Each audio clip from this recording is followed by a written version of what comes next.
Welcome back to the Accessible Art History YouTube channel. This weekend is my birthday weekend, so I thought I would celebrate with a video on the depictions of one of my favorite historical figures. Henry VIII was the second ruler in the Tudor dynasty and was literally larger than life. I'm going to use 3 works of art to show you how he portrayed himself throughout his reign. So to learn more, keep on watching. Before we get started with the art, I think that's important that I give you a brief biography on my favorite king. Henry VIII was born on June 28, 1491, the second son of King Henry VII and Elizabeth of York. He had an older brother named Arthur, the Prince of Wales, an older sister named Margaret, and a younger sister named Mary. They were the only 4 children of their family to survive to adulthood.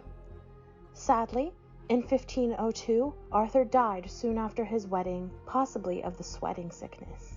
10-year-old Henry then became the Prince of Wales and the heir to his father's throne. Just a year later, he lost his mother in childbirth. On April 21, 1509, Henry VII died, leaving Henry to become King of England. Just a few weeks later, he married the 23-year-old Catherine, his brother's widow. The two were crowned in a magnificent ceremony at Westminster Abbey. Soon after they married, Catherine conceived, but she gave birth to a stillborn daughter. She continued to get pregnant easily, but then either lost the baby or the baby was stillborn. In 1516, she gave birth to a living daughter named Mary, who would eventually succeed her father and brother on the English throne. Henry VIII had numerous affairs throughout his life. The only illegitimate child that he acknowledged was Henry Fitzroy, the son of Elizabeth Blount. In the mid-1520s, he met another woman who would capture his heart. Her name was Anne Boleyn. However, she refused to become his mistress and refused to be with him unless he divorced his wife. This was quite unheard of in Catholic Europe, but Henry VIII was in love. However, the Pope, at the time, the only person who could annul the marriage based on the fact that Catherine was his brother's widow, was under the control of Catherine's nephew, Emperor Charles V Habsburg. For years they battled in courts until Henry decided to pull England away from the Catholic Church and establish himself as the new head of the church. Then he was able to marry Anne, as he had cast aside Catherine. The two were married and in secret when it was discovered that Anne was pregnant. On June 1, 1533, Anne Boleyn was crowned at Westminster Abbey as the Queen of England. A few months later, on September 7th, she would give birth to Elizabeth, Princess of England, who would later go on to be the great Elizabeth I. However, Anne would later miscarry twice, and Henry would come to resent her.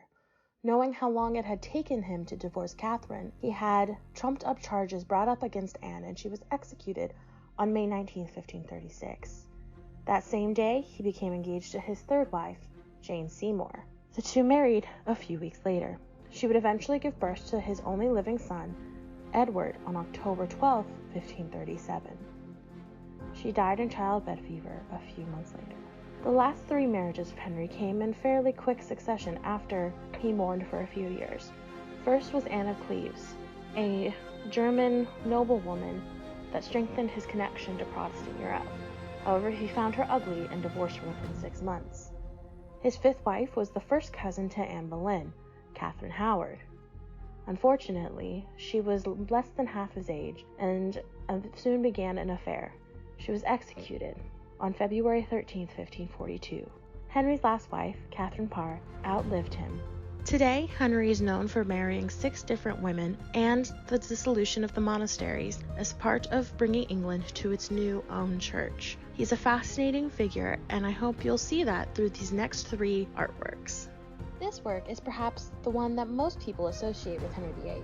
It was painted between 1536 and 7 by the court painter Hans Holbein. Although it was lost in a fire in 1698, numerous faithful copies were produced and allow us to bask in its magnificence to this day. Henry stands with his shoulders squared and his legs apart. This is meant to project his power and authority. Even if we didn't know who he was, this pose and his rich clothes and jewels indicate that he had to be a king. Holbein was a master of small details, and we can see the shine on the jewels and the delicate embroidery of his clothes. I would be remiss if I didn't mention the most obvious part of this work, Henry's codpiece. It's almost front and center, right at the viewer's eye line. Despite having been married 3 times at the time this work was painted, he only had 3 living children, 2 daughters that had been declared illegitimate, and 1 infant son. Ever self-conscious, Henry wanted to project his virality to the public. This next work was also lost in the 1698 fire and was painted by Hans Holbein. Thankfully, it was popular and a few copies did survive. It's a quadruple portrait of Henry VIII, his father, King Henry VII, his mother, Elizabeth of York, and his third and favorite wife, Jane Seymour. They are lined up on a set of steps with a large pillar running down the middle.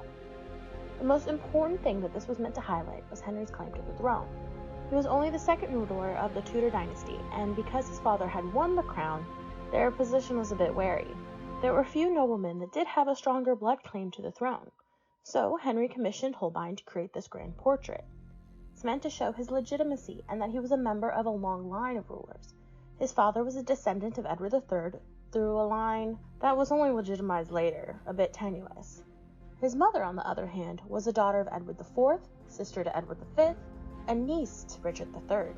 The combination of their bloodlines and Henry meant that the Tudor dynasty was legitimate.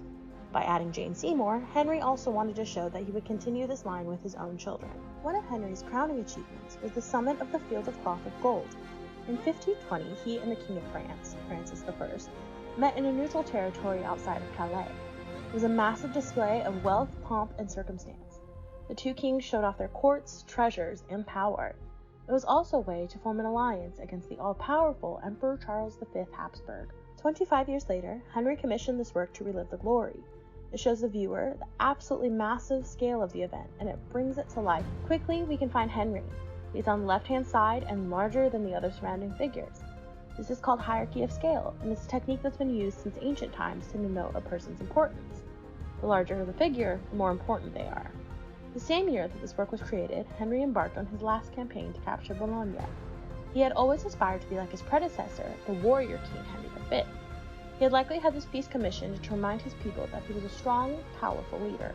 Henry VIII was a complicated, much married, and tyrannical leader. It's fascinating to use art to understand his reign.